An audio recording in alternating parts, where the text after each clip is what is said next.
할렐루야 찬양대가 같이 찬양 못해도 매주마다 우리 또 관현악 팀 또 피아노를 통해서 음악회 온 기분이 느껴집니다. 귀한 또 찬양 특주 감사하고요. 예, 지금 조금씩 이제 우리 성도님들이 좀 나오시는 것 같고 아마 특별하게 코로나가 더 확진되지 않으면은 6월 달에는 어느 정도 이렇게 정상으로 이제 회복되지 않을까. 그리고 또 이제 뭐 전문가들의 말에 의하면 뭐 가을, 겨울 돼서는 2차, 또 3차가 있을 거라 생각하지만 그렇지만 그때는 또 이미 잘 저희가 준비됐고 또 잘 방역을 이렇게 잘 해왔기 때문에 충분히 어려운 시기를 또 잘 지나게 될 줄을 믿습니다. 그래서 너무 걱정하지 마시고 믿음으로 잘 우리가 승리해 나가면 될 줄 믿습니다. 여러분 로키 산맥 아시죠? 아주 되게 높은 산이죠. 로키 산맥 해발 3,000m 높이에는 수목 한계선 지대가 있다고 이렇게 들었습니다. 이 지대의 나무들은 너무도 바람이 매서워서 곱게 자라지 못하고 꼭 모습이 무릎 꿇고 있는 모습을 한 채 있습니다. 이 나무들은 되게 열악한 조건이지만 이 생존을 위해서 무서운 인내를 발휘하고 이렇게 살아갑니다. 그런데 세계적으로 가장 공명이 잘 되는 명품 바이올린, 우리 김영은 우리 형제가 바이올린 잘 치잖아요. 또 전공자잖아요. 우리 지휘자님도 마찬가지고 세계적으로 가장 공명이 잘 되는 명품 바이올린은 바로 이 무릎 꿇고 있는 나무로 만든다고 합니다. 아주 이전에 제가 드렸던 그 같이 나눴던 예화인데 무슨 뜻인지 아시죠? 아름다운 영혼을 갖고 인생의 절묘한 선율을 내는 사람은 이와 같이 아무런 고난 없이 좋은 조건에서 살아온 사람이 아니고 온갖 역경과 아픔을 겪어온 사람이다. 이런 유의 비슷한 예화들은 너무도 많이 있습니다. 자연계에도 또 우리의 사람의 삶에도.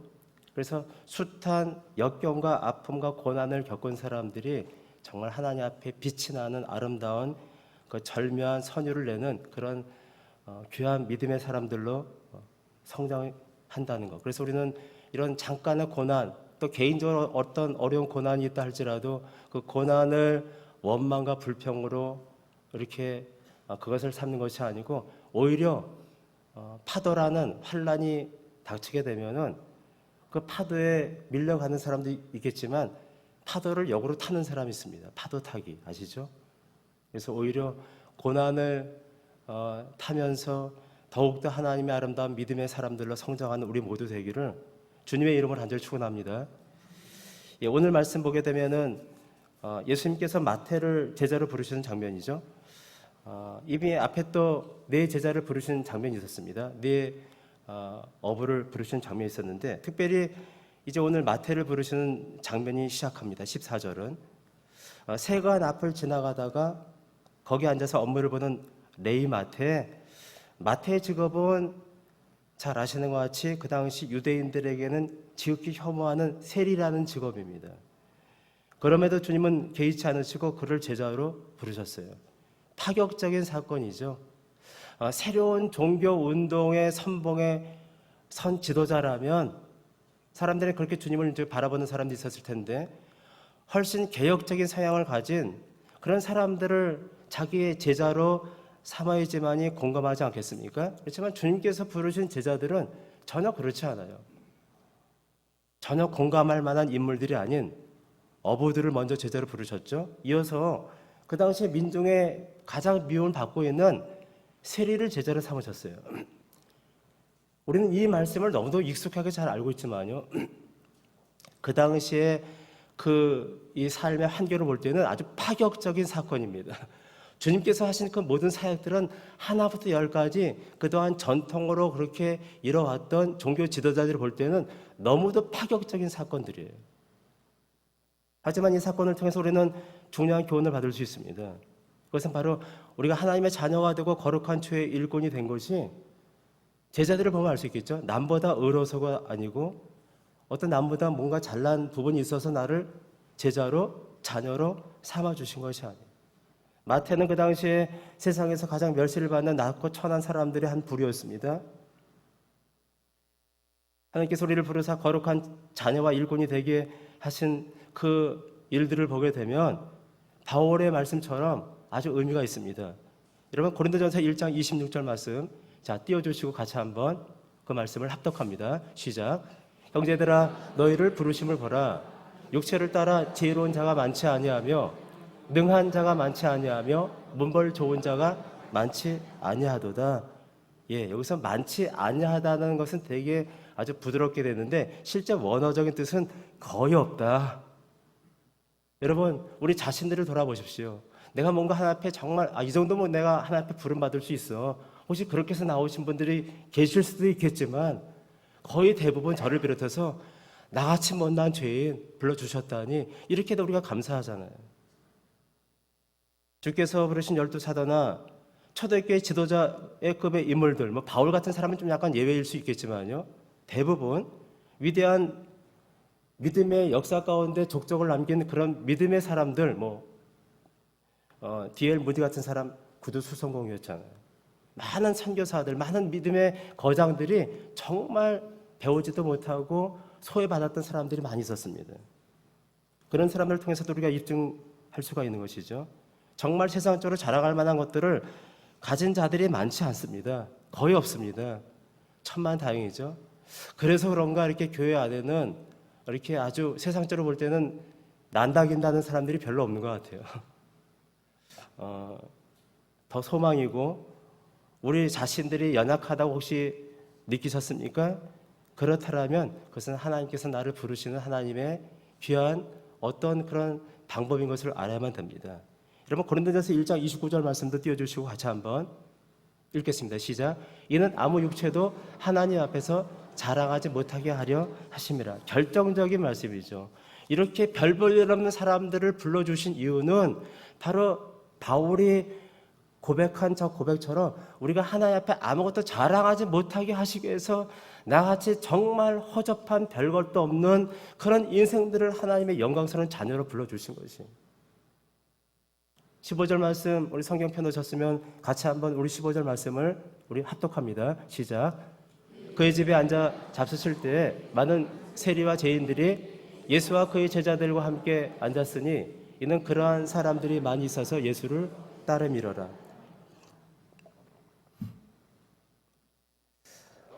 예수님께서 세리 마태의 집에서 음식을 잡수실 때 유대인들의 증오와 멸시를 받는 대표적인 두 계층이 바로 세리와 죄인들입니다. 여기서 죄인으로 언급된 부류의 사람들은 어떤 형사적인 특별한 나쁜 죄를 저질러서가 아니고 유대인들이 보는 관점에서 그렇다라는 것이에요. 유대인들이 보는 관점에서 전통을 무시하고 지키지 않는 자들, 예를 들어서 안식일을 여러 가지 1km 이상은 가지 말아야 되는데 여러분 안식일의 조항도 미시나라는 613가지의 어떤 하지 말라 하라는 그런 세부적인 그런 전통적인 그런 조항들을 보게 되면 무려 50가지나 되는 것이 상당히 까다롭습니다. 그래서 그런 것들을 범한다든가 식사하기 전에 손을 씻는 규례를 어기는 사람들, 이런 사람들을 죄인이라고 얘기하는 것이에요. 바리새인들은 이런 자들과 교제를 하는 것 자체를 하나님께 대한 범죄 행위라고 그렇게 생각했습니다. 그렇지만 하나님의 아들로 오신 주님은 결코 아랑곳하지 않습니다. 그들과 교제를 일부러 나누셨습니다. 우리가 주목해야 될 부분이 바로 이 부분이라는 것이죠. 죄인들과 세리들에 둘러싸여서 식사하시는 주님을 통해서 우리는 바로 모든 사람이 하나님 앞에서는 평등하다는 사실을 우리는 알아야만 됩니다. 차별하면 안 된다는 것이에요. 그렇지만 차별이라는 말이 나왔으니까 차별금지법이라는 것이 있죠. 차별금지법은 잘못된 게 아니라 참 괜찮은 것입니다. 근데 차별금지법에 독소 조항을 집어넣어서 악한 자들의 성 조항, 그래서 여러 가지 레즈비언, 동성애자들도 차별하면 안 된다. 여러분 분명히 말씀드리지만 그것은 차별을 하는 것이 아니고 그것은 차별이 아니고 잘못된 것입니다. 틀린 것입니다. 차별과 틀린 것을 구분할 수 있어야만 돼요. 우리는 그들이 잘못된 틀린 하나님의 창조 질서를 어기는 틀린 자들을 우리는 이제 복음을 전도해서 그들이 잘못된 오류에서 돌아올 수 있도록 우리가 그들을 선도하고 가리키고 그들을 사랑해야 될 책임이 있지만 잘못된 틀린 것을 틀리다고 말할 수 있어야만 되는 것이에요. 이 부분은 좀 다른 차원이기 때문에 나중에 또 말씀드리겠습니다. 하나님 앞에서는 모든 사람이 똑같다라는 것이죠. 우선 죄인이라는 점에서 모두가 동일하는 것입니다. 의인은 없나니 하나도 없다고 성경 우리에게 선포하고 있죠. 모두가 죄인이고 모두가 죄의 긍휼이 필요한 자라는 인식이 있어야만이 주 앞에 나갈 수 있습니다. 자, 17절의 말씀 보니까 16절에 바리새인들의 서기관들이 예수께서 죄인과 세리들과 함께 잡수시는 것을 보고 그의 제자들에게 이르되 어찌하여 세리 및 죄인들과 함께 먹는가? 라고 질문을 했을 때 17절에 아주 오늘 말씀 가운데 아주 중요한 부분인데 전반부에 너무도 중요한 말씀이죠. 같이 한번 우리 합독하고 나아갑니다. 시작. 예수께서 들으시고 그들에게 이르시되 건강한 자에게는 의사가 쓸데없고 병든 자에게라야 쓸데있느니라. 나는 의인을 부르러 온 것이 아니요 죄인을 부르러 왔노라 하시니라. 너무도 이러면 성경 말씀 가운데 많은 주님의 주옥 같은 말씀들이 있는데 그중에서 아주 정말 특별하게 중요한 말씀들이 있습니다. 우리가 새겨야 될 말씀 바로 이 말씀이죠. 예수님께서 자신이 세상에 오신 목적을 밝히신 것이에요. 여러분, 우리의 구세주이신 주님께서 이 땅 가운데 오신 목적을 밝히신 중요한 말씀입니다. 주님의 사고는 바리새인들이 갖고 있는 가치관과 사고와는 전혀 현격한 차이가 있는 다르게 사고하셨습니다. 바리새인들은 죄인을 아예 상대해서는 안 될 깊이 대상으로 취급한 데 반해서 예수님은 그들을 치료해야 될 병자로 찾아야 될 잃어버린 양으로 이해하셨어요. 정반대죠. 아주 파격적입니다. 그들은 전통적으로 하나님을 잘 믿는다고 하고 다른 사람을 지도하는 이스라엘의 스승되는 사람들인데 예수님께서 오셔서 구원자로 오신 그 주님과의 그 여러 가지 갈등과 그 모든 것을 보게 되면 완전히 주님은 파격적이고 너무도 다른 것이에요. 우리는 어디를 따라야만 됩니까? 당연히 주님 편에서 우리는 우리의 잘못된 것을 깨닫고 따라가야만 되는 것이에요. 유대 지도자들은 메시아를 기다리고 있었지만 그들은 주님께서 원하시는 메시아가 아니고 정치적인 메시아, 잃어버린 자를 찾는 죄인의 구주로서가 아니죠. 그저 로마의 속국에 있었는데 우리가 누군데, 우리가 특별히 택함 받은 하나님의 선민인데 우리가 왜 이런 로마에게 식민지로 있어야만 한데, 정치적인 메시아를 그들은 꿈꾸고 있었던 것이에요. 그들은 자신들이 구원을 받아야만 되는 죄인이라는 사실을 인정하지 않았고 알지도 못했고 죄인의 구주를 필요로 하지도 않은 사람들이었습니다. 참으로 너무도 주님과 생각의 가치관이 다른 것이에요.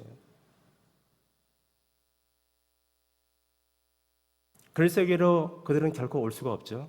건강한 사람이 아닌 자들이 병자가 바로 의사를 찾아가듯이 그들은 건강하다고 자부하기 때문에 진정한 구원자이신 주님 앞에 나갈 필요가 없는 것이에요. 그들은 죄인이 아니고 의인이기 때문에 구원이 필요 없는 것이에요. 이 사람들은 자신의 실체를 보지도 못할 뿐만이 아니고 구원의 기회를 놓치고, 또 다른 말씀 보게 되면 구원받으러 오는 주님 앞에 오는 자들도 막아서 천국에 못 들어가게 하는 자들이라고 주님은 말씀하셨습니다.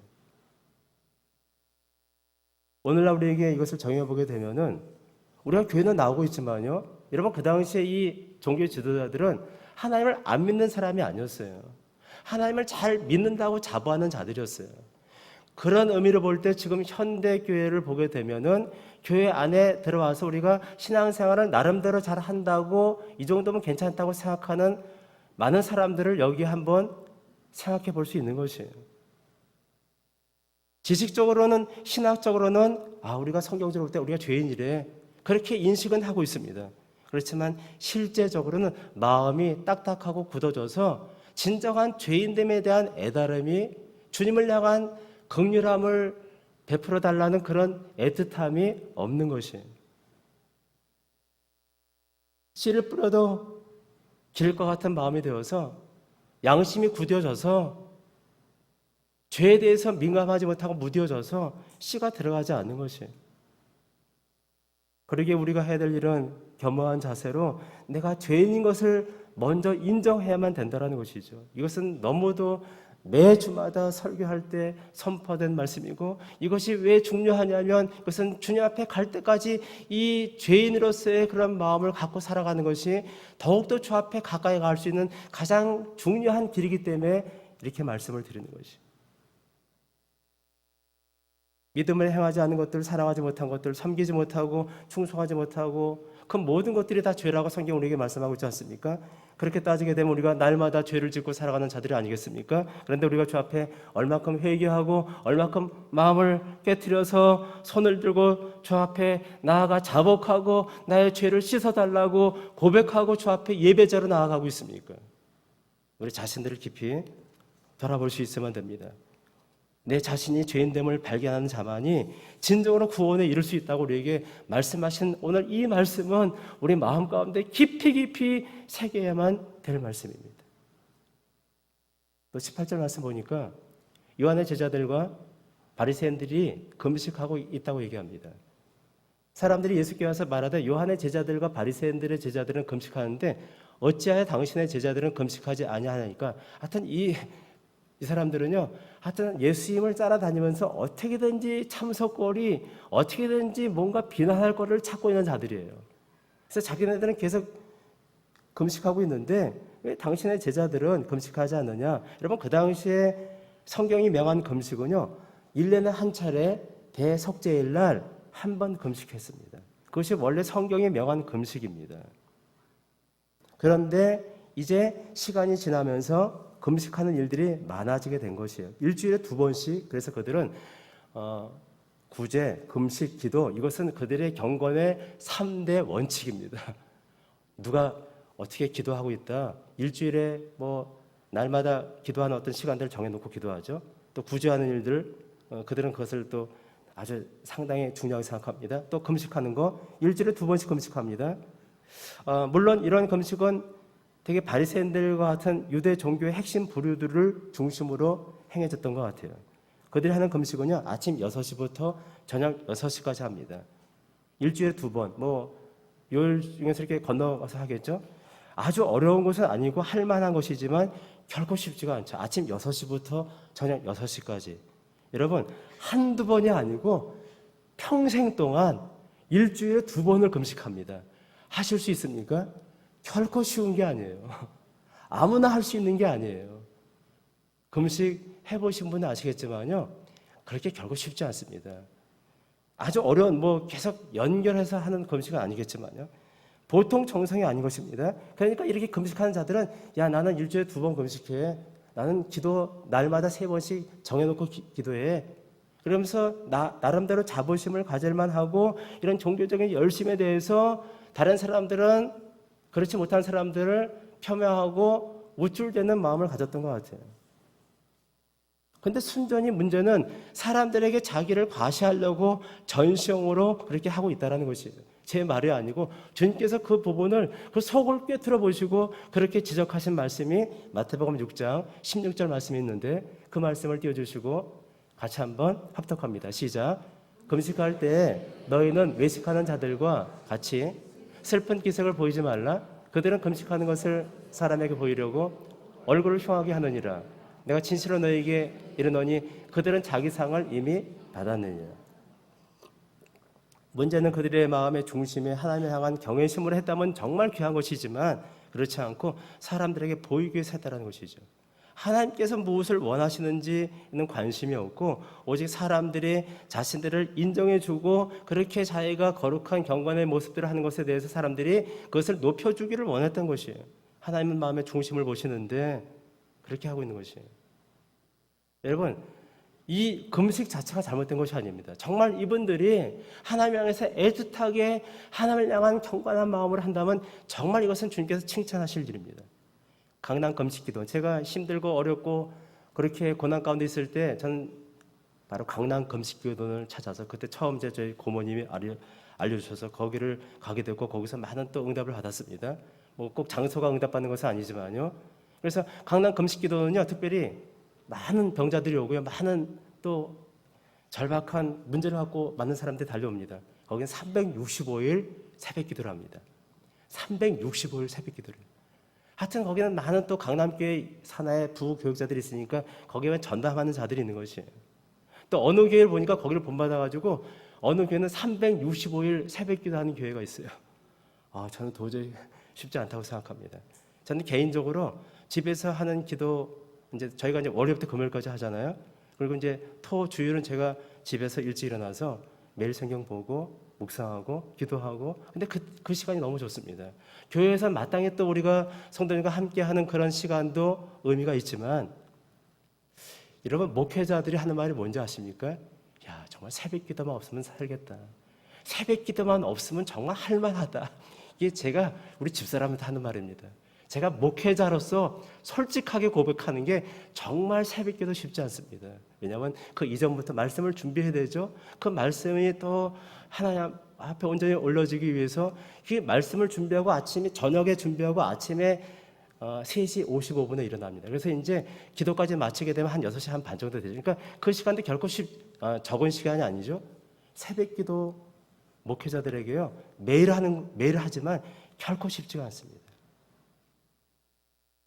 그래서 저는 월요일에서 금요일까지 하는 게 적당하다고 생각하고, 나머지는 그냥 개인적으로 하시면 되고, 이제 그렇게 우리가 좀 생각했으면 좋겠고요. 그래서 새벽 기도 또 우리가 날마다 교회 와서 또 기도하기를 원하시는 분들은 너무도 또 괜찮죠. 또 교회에 와서 조용히 또 기도하셔도 괜찮습니다. 하여튼 교회는 만민이 기도하는 집이니까, 문제는 어떻게 하든 간에 마음의 중심에 점을 향해서 달려가는 것이 중요하지, 그것을 순전히 사람들에게 보이고 그것이 나의 어떤 경건의 공로로 자리매김하면은 안 되는 것이다 라는 뜻입니다. 우리 19절 말씀 우리 같이 한번 합독합니다. 시작. 예수께서 그들에게 이르시되 혼인집 손님들이 신랑과 함께 있을 때 금식할 수 있느냐? 신랑과 함께 있을 동안에는 금식할 수 없느니라. 금식에 관해 질문을 받으신 예수님이 혼인집에 온 하객들은 신랑과 함께 있는 동안에 금식할 수 없다는 말로 답변하셨죠. 여기서 신랑은 예수님을 가리키는 것을 우리가 잘 알고 있습니다. 그리고 하객들은 지금 현재 제자들을 얘기하고 더 나아가서 믿고 따르는 모든 사람들, 우리까지 포함시킬 수 있는 것이에요. 주님은 이들이 자신과 함께 있는 동안에 금식할 수 없다고 하셨는데 그 이유가 무엇이죠? 간단합니다. 즉 예수님께서 이 땅 가운데 오신 목적이 무엇이죠? 여러분 누가복음 2장 10절 말씀 가운데 온 백성에게 미칠 큰 기쁨의 좋은 소식이라고 말씀하고 있죠. 주님께서 오신 목적은 양으로 구원을 얻게 하고 더 풍성케 하기 위한 것이고, 우리에게 기쁜 하나님의 구원의 소식을 전하고 그것을 구원을 주시려고 오신 것이에요. 복음이라는 것은 기쁜 소식이라는 뜻입니다. 주님은 우리의 구원자로 이 땅 가운데 오신 것이에요. 아들을 주신 목적은 그를 믿는 자마다 우리가 잘 아는 요한복음 3장 16절 말씀, 멸망치 않고 영생을 얻게 하시기 위한 것이에요. 영생은 우리에게 가장 최고의 기쁨인 것이에요. 따라서 예수님께로 온 사람들은 죄의 속박에서 벗어나서 진정한 자유인이 된 것이고, 이제는 더 이상 금식하고 슬퍼할 필요가 없는 것이에요. 왜냐? 주님이 기쁨의 원천이시기 때문에. 사람이 예수님을 만난다는 것은 정말 행복한 복된 삶의 시작입니다. 여러분, 주님을 정말 만났다라면 우리 인생 가운데 정말 행복이 시작된 것이에요. 그런데 우리가 예수를 믿고 살아감에도 불구하고 우리 삶 가운데 여러 가지 환경적인 요소 때문에 우리가 잠깐은 슬퍼할 수 있지만, 그렇지만 우리 마음 가운데는 근본적인 그런 본질적인 기쁨까지도 빼앗긴다면 아니될 말입니다. 아니, 스스로 자문해 보십시오. 내 마음 가운데 예수를 믿고 살아가는데 진정으로 저 밑에 깊은 곳에서부터 영혼에 울려 퍼지는 그런 희열과 기쁨이 있습니까? 남의 집에 노예로 있던 사람이 자유를 얻게 되었을 때 느끼는 그 기쁨의 무게가 얼마큼 될까요? 그 당시 예수님 당시에는 노예 제도가 있었잖아요. 노예는 정말 주인이 매를 때리고 죽여도 어떻게 할 수가 없는 것이에요. 물건이나 마찬가지예요. 근데 그 주인이 참으로 아주 정말 훌륭한 주인이 정말 이 노예를 사랑하고 노예가 정말 충성스러우니까 그 노예 문서를 파기하고 찢어버리고 너는 자유라고 했을 때 그 노예가 얼마큼 기쁘겠습니까? 바로 우리라는 인생이 죄의 노예 가운데 살아갔다가 주님께서 이 땅 가운데 오셔서 우리를 진정한 죄의 노예 상태에서 해방시켜 주신 것이에요. 제가 처음 예수를 믿었을 때 고등학교 3학년까지 예수 믿지 않고 몸이 아프고 힘들고 수많은 여러 가지 어떤 그런 마음의 번잡함과 혼란함 때문에 죽고 싶은 마음까지 있었고, 그러다가 재수를 하면서 주님을 만나게 되었습니다. 그때 처음 제가 예수를 믿었을 때 제 갖고 있었던 모든 의문들, 이 땅 가운데 저런 일들은 왜 일어나는 것이요? 이런 것들은 어떻게 우리가 해결해야만 되는 것이지? 저는 끊임없이 이 땅 가운데 모든 혼란한 것들에 대해서 생각을 하면서 그런 생각이 많이 가졌던 것 같아요. 철학적인 생각들을 많이 가졌던 것 같아서 왜 이런 일이 일어나지? 이것의 목적은 뭐야? 우리가 존재하는 목적이 무엇이지? 근데 예수님을 만나고 나서 아니죠. 정확히 얘기해서 예수님께서 나를 만나 주신 것이에요. 내가 예수님을 만나려고 한 것도 아니고 주님께서 저에게 찾아와 주셔서 3일 동안 그 집회 가운데 정말 눈물콜 흘리면서 주님께서 나를 붙잡아 주셨습니다. 그리고 저의 마음 가운데 오셔서 내가 갖고 있었던 의문들을 다 풀어주신 것이에요. 이 말이 좀 이해가 되지 않으십니까? 그냥 느껴지는 것이에요. 그 주님의 은혜가 임하니까 제가 생각했던 그 모든 의문들이 한순간에 사라지게 된 것이에요. 내가 살아가야 될 목적이 이제 분명하게 알아지게 된 것이에요. 삶의 목적이 분명해지고 이 땅 가운데 모든 것들에 대한 그런 의문들이 하나씩 그런 모든 결박들이 풀려지듯이 풀리게 된 것이다. 그러면서 저는 너무도 해방감에 정말 기쁨으로 가득하고 그것을 어떻게 주체할 수가 없었습니다. 하나님의 자녀가 됐다는 영광의 말씀을 또 이제 교회를 통해서 듣게 되었을 때 너무도 그 환희를 기쁨을 말로 다할 수가 없었습니다. 비록 우리가 예수를 믿고 구원받은 백성이 되어서 살아가는 우리의 삶의 여정 가운데 비록 불의가 창궐하고 죄악이 관영해서 우리의 마음이 그것 때문에 슬프고 잠깐 우리가 참으로 그런 기쁨을 놓칠 수 있는 그런 것들이 있다 할지라도 우리 마음 가운데 찾아와 주신 주님께서 우리에게 주신 구원의 기쁨은 누구도 빼앗아갈 수가 없는 것이에요. 진짜 구원받았다라면 하나님이 지고하신 약속을 믿기 때문에 우리가 잠깐 불의가 창궐한 이 죄악된 세상을 우리가 본다 할지라도 하나님께서 행한 대로 갚아주시고 하나님의 완벽한 공의로 이 땅을 심판하실 것을 믿기 때문에 원수 갚을 일이 없는 것이에요. 그것을 하나님께 맡기고 우리가 마땅히 주님 앞에 충성해야 될 일만 남아있는 것이에요. 우리에게 영원한 천국을 또 준비하신 것을 생각할 때 얼마나 기쁨이 있습니까? 우리 주님께서 이런 말씀을 하셨죠. 요한복음 15장 11절 말씀입니다. 같이 한번 그 말씀 합독합니다. 시작. 내가 이것을 너에게 이름은 내 기쁨이 너희 안에 있어 너희 기쁨을 충만하게 하려 함이라. 저는 이 말씀을 너무도 좋아합니다. 내가 이것을 너에게 이름은 앞에 요한복음 15장 포도나무와 가지 비유죠. 주님과 온전히 하나가 되는 내가 주 안에 주가 내 안에 있으면 이 사람은 과실을 많이 맺나니.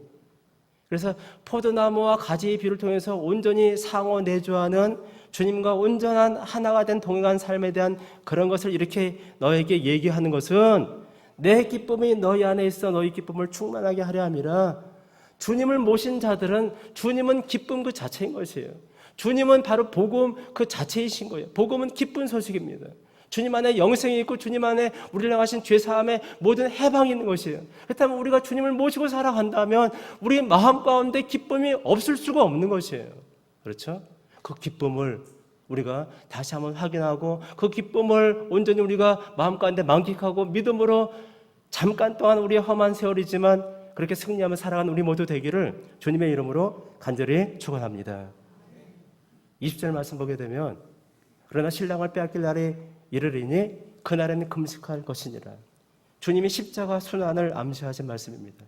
참으로 주님은 이를 위해서 이 땅에 오셨다고 해도 과언이 아니죠. 요한일서 말씀 보게 되면 우리를 사랑하사 우리의 죄를 위해서 화목 제물로 그 아들을 보내셨다고 말씀하고 있습니다. 세례요한은 예수님께 세례를 주면서 보라 저 세상 죄를 지고하는 하나님의 어린 양을 보라고 그렇게 증거했습니다. 주님은 우리에게 기쁨을 주시기 위해서 우리에게 생명을 주시기 위해서 죽음의 길로 오셨습니다. 주님은 십자가를 우리에게 기쁨을 주시기 위해서 필연적으로 십자가를 지셔야만 되는 것이에요. 즉 죄 문제를 해결하지 않고서는 진정한 복과 기쁨을 누릴 수 없기 때문에 그런 것이에요. 이것이 바로 과정이죠.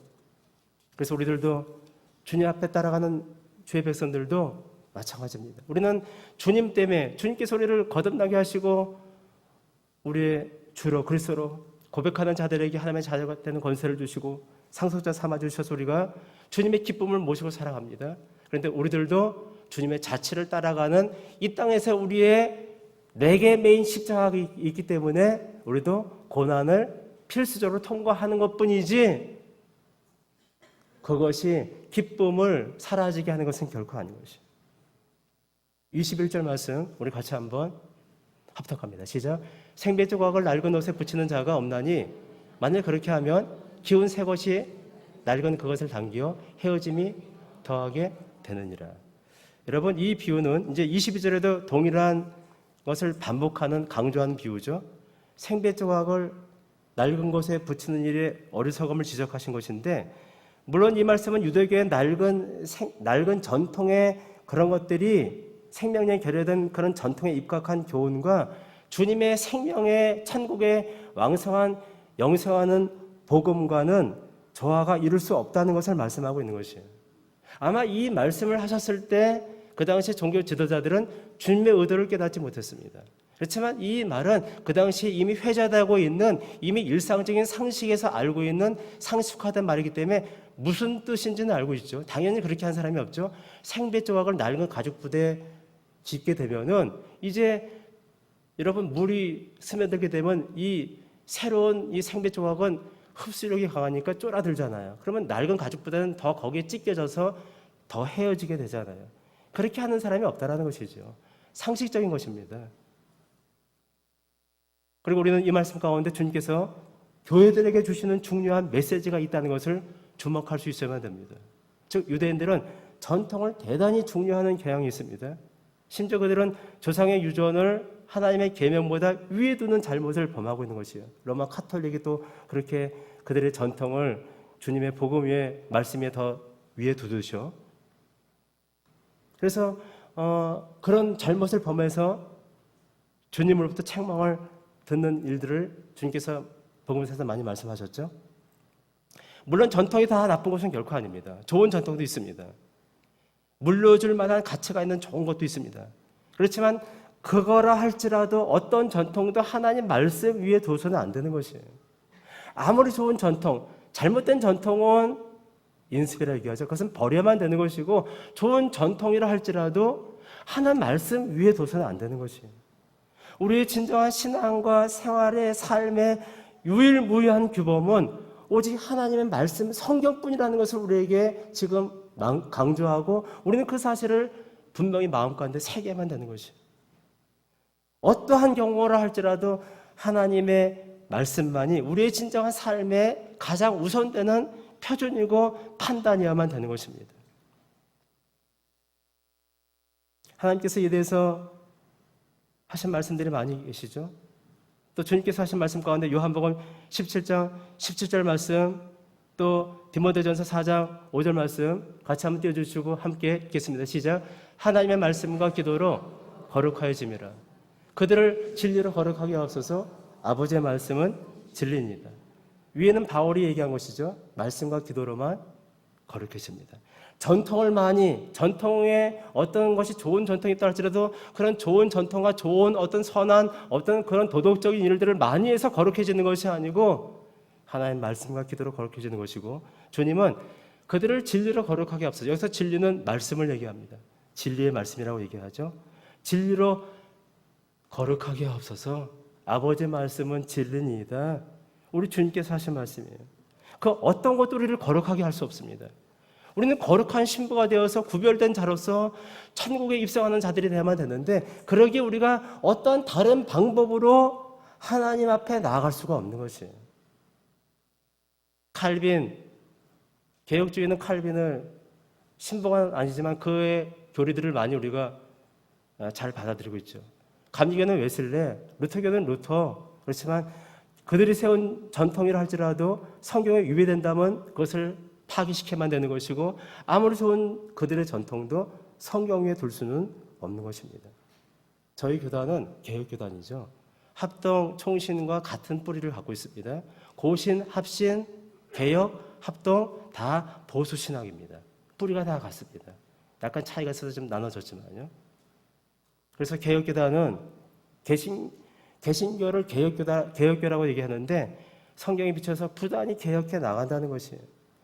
전통에 머물러 있는 것이 아니고 고여 있는 물이 아니고 개혁교단은 성경에 입각해서 잘못된 것은 끊임없이 개혁해 나간다는 그런 의미로 우리에게 붙여진 것입니다.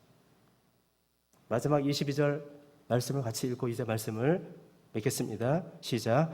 새 포도주를 낡은 가죽 부대에 넣는 자가 없나니 만일 그렇게 하면 새 포도주가 부대를 터뜨려 포도주와 부대를 버리게 되리라. 오직 새 포도주는 새 부대에 넣느니라 하시니라. 앞에 있는 말씀을 다른 것으로 다시 강조하셨지만 훨씬 더 의미가 있습니다. 이 역시 거기에 모인 대다수 사람들은 상식적으로 알고 있는 것이죠. 새 포도주는 발효식품이기 때문에 이것은 이제 포도주가 발효되면 가스가 나오고 그러면 당연히 낡은 가죽 부대가 터뜨려져서 새 포도주도 흘러지게 되고 가죽 부대도 터지게 된다는 거 이미 상식적으로 잘 알고 있는 것이에요. 여러분, 새 포도주는 천국 복음을 얘기합니다. 낡은 가죽 부대는 우리 옛사람을 얘기할 수 있습니다. 우리 옛사람은 어떤 존재일까요? 우리가 도덕적으로, 우리가 윤리적으로 좀 더 고치고 개조해서 좋은 지도자를 만나서 좋은 학습을 하고 좋은 교육을 받게 되면은 좀 다듬어지고 좋아질까요? 전혀 그렇지 않습니다. 이 땅 가운데 많은 죄악 가운데 여러분 많이 배우지 못한 사람만 죄를 짓습니까? 천만의 말씀이요. 훨씬 더 많이 배운 사람이 훨씬 더 고등 범죄를 저지르는 일들이 얼마나 많이 있습니까? 의사든 뭐 교수든 다 말할 것도 없어요. 죄의 본성을 극복할 수 없는 것이 인간의 한계라는 것이죠. 여러분, 걸레는 빨아도 걸레인 것이에요. 아무리 빨아도 걸레는 걸레인 것이에요. 우리 옛사람은 걸레와 같은 그런 존재라는 것이죠. 옛사람은 어떤 것으로도 새 포도주를 받아들일 수가 없는 것이. 그래서 그것은 없어져야만 되는 것이. 죽어져야만 되는 것이. 옛사람은 십자가에 죽어져야만 되는 것이. 그런데 놀라운 사실은 그 과정을 통해서 새롭게 거기서 발화가 되는 것이. 요한복음 12장 24절 말씀 아시죠? 하나님이 이 땅에 떨어져 죽지 아니하면 그대로 있지만 죽으면은 많은 열매를 맺느니라. 죽었을 때 이거는 자연의 생리입니다. 자연의 생리를 그렇게 만드셨듯이 주님도 이 땅 가운데 오셔서 우리를 살리시기 위해서 죽음을 선택하시고 그 십자가의 고난을 통해서 이제 부활하심으로 우리에게 새 생명을 주신 것이에요. 여러분, 우리가 정말 신앙생활을 한다고 하면서 우리가 가장 큰 문제가 뭔지 아십니까? 내 자아가 죽지 않은 것이에요. 내 자아가 죽지 않은 상태로 평생 동안 교회를 다녀도 하나님을 만날 수가 없는 것이에요. 그러니까 주님 당시에 주의 이름으로 권능을 행하고 선자 노릇하고 귀신을 쫓아내고 했어도 주님께서 하신 말씀이 무엇입니까? 이 불법을 행하는 자들아 나를 떠나가라. 나는 너를 도무지 모른다 말씀하셨잖아요. 여러분, 주님께서 마지막 말세의 종말의 때를 노아의 때와 같이 될 거라고 말씀하셨습니다. 노아의 때를 잘 주목하고 노아의 때 어떠한 상태인지를 잘 우리가 눈여겨보게 되면 참으로 구원받는 수도 적을 것이고 그 사람들의 생리를 우리가 볼 수 있습니다. 많은 사람들이 교회에 오지만 많은 사람들이 자기의 옛사람에 끼어지지 않았습니다. 반 이상 훨씬 더 되는 사람들이 자기의 자아를 깨트리지 않았어요. 여러분, 우리가 정말 주님을 만나게 되면은 바뀌는 것이 두 가지가 있습니다. 생의 목표가 달라지고 가치관이 달라지는 것이. 교회를 다닌 지 오래되었는데 스스로 자문해 보십시오. 하나도 바뀐 게 없다. 성품이 바뀐 게 없다. 겉모양 겉꼴 그대로 있다. 그럼 나는 아직 옛사람이 죽지 않은 것이. 옛사람이 죽어줘야지 온전하지 않지만 끊임없이 변화를 향해서 가치관의 변화, 목표를 향해서 주님께서 새로운 주신 생의 목표가 바뀐 것을 향해서 달려가게 되는 것이. 우리가 해야 될 일은 옛사람은 죽고 또 날마다 죽어야만 됩니다. 고린도전서 15장 31절 말씀 띄워주시고 같이 한번 합독합니다. 시작. 형제들아, 내가 그리스도 예수 우리 주 안에서 가진 바 너희에 대한 나의 자랑을 두고 단언하노니 나는 날마다 죽노라. 여러분, 예화 하나를 말씀드리고 말씀을 맺겠습니다. 주부에 실었습니다. 새삼을 얻은 주종뱅이라는 예화죠. 한 주종뱅이가 있습니다. 노름으로 재산을 알리고 부인과 자식들에게 폭행을 일삼는 사람이었는데 그런 그가 교회에 나가게 되었습니다. 그를 아는 사람들은 고개를 가로저으며 야, 저런 사람이 교회를 다녀봤자 달라질 게 있겠어? 라며 회의적이었습니다. 어느 날 한 친구가 그에게 물었습니다. 교회에서 목사님이 무엇라 가르치시던가 착하게 살라고 하기도 하고 뭐 그런 말씀을 하신 것 같기도 한데 잘 모르겠어. 친구가 또 물었습니다. 그럼 성경은 누가 썼다던가? 그는 당황하며 대답합니다. 글쎄 잘 모르겠는걸. 친구가 다시 여러 가지 질문을 했지만 그의 대답은 모두 신통치가 않았습니다. 그러자 그 친구는 답답하다는 듯이 물었습니다. 야, 도대체 교회 다닌다면서 자네가 배운 것이 뭔가? 그러자 그는 자신 있게 대답합니다. 그런 건 잘 모르겠는데 확실히 달라진 게 있다네. 전에는 술이 없으면 못 살았는데 요즘은 술 생각이 별로 나질 않는 것이야. 그리고 전에는 퇴근만 하면 노름방으로 달려갔는데 지금은 집에 빨리 가고 싶어. 전에는 애들이 나만 보면 슬슬 피했는데 지금은 나랑 함께 저녁 식사를 하려고 기다린다네. 그리고 아내도 전에는 내가 퇴근해서 집에 가면 나를 쳐다보지도 못했는데 지금은 내가 퇴근할 무렵이면 대문 앞까지 나와 나를 기다린다네. 하나 작은 예화지만요, 우리한테 주시는 도전이 너무도 깊습니다. 우리가 교회를 다니고 성경 지식을 알고 예배를 드리는 여러 가지 습관과 형식을 갖추고 있다 하지만 정작 중요한 거, 우리가 정말 예수님을 만났다면 우리 옛사람이 변화가 되어서 나의 삶의 생애 목표가 바뀌어지고 내 가치관이 하나님 말씀의 표준의 기준에서 새롭게 재해석돼서 가치관이 다른 가치관으로 살아가고 있는가? 그것이 주님께서 보기를 원하시는 것이. 말로만은 무엇을 못합니까? 주님은 결코 속지 않으시는 것이. 예배를 드리는 습관과 형식은 그것으로 인해서는 결코 주님 앞에 나갈 수 없는 것이. 그것은 그 당시 종교 지도자들은 우리보다 훨씬 더 10배 이상 더 경건의 훌륭한 모습을 갖고 그렇게 나갔고 존경받는 자들이었지만 주님은 그들을 받지 않으셨어요. 무서운 말씀이죠. 오늘 이 말씀을 통해서 우리가 다시 한번 우리 신앙을 갈아엎고 주님께서 원하시는 진정한 변화의 삶이 무엇인가를 깨닫고 주 앞에 나가는 우리 모두 되기를 주님의 이름으로 간절히 축원합니다. 기도하겠습니다. 살아계신 아버지 하나님, 주님의 제자들은 정말 자랑할 것도 없고 보잘것없는 그런 자들이었습니다. 주님, 바로 우리들도 이렇게 보잘것없는 우리들을 불러주시니 감사합니다. 아무도 자랑하지 못하게 하려고 이렇게 약하고 부족한 저희들을 주님의 자녀로 불러주신 것 참으로 감사합니다. 모든 사람들은 하나님 앞에 참으로 다 평등하다는 것을 알고 정말 다른 사람들을 주님 마음으로 사랑하고 섬기며 용서하고 세워가는 저희들 되게 하여 주옵소서. 우리가 죄인인 것을 깨닫지 못한다면, 우리가 죄인됨을 알지 못한다면 우리에게는 구원이 없습니다. 하나님, 내가 이 정도면 괜찮다고 하는 그런 자만을 갖지 말게 하옵소서. 이 시간 이후로 우리 모두가 오늘 들은 말씀들을 기억하면서 하나님, 우리가 정말 죄인됨을 깨닫게 도와주셔서 정말 주님의 구원이 얼마큼 놀라운 것인가를 다시 한번 회복하고 나아가는 죄 백성들 되게 하옵소서. 아버지 하나님, 주님은 우리의 삶의 기쁨의 원천이십니다. 잠깐 우리의 삶 가운데, 환경 가운데 우리의 여러 가지 연약한 육신 때문에 우리가 곤고하고 힘들 수 있겠지만 주님, 우리에게 영생을 주시고 생명을 주시고 기쁨의 원천 되셔서 우리에게 임하신 주님을 우리가 믿고 고백하고 모시고 살아간다면 우리 마음 가운데 아버지 세상이 알지 못하는 그런 기쁨을 소유하고 그런 기쁨으로 믿음으로 살아가야만 될 줄을 믿습니다. 진정한 사람은 자기 희생을 동반한다 말씀하셨사오니 우리가 희생과 대가를 고난을 통해서 더욱더 하나님 앞에 가까이 나가는 자들 되게 하여 주옵소서.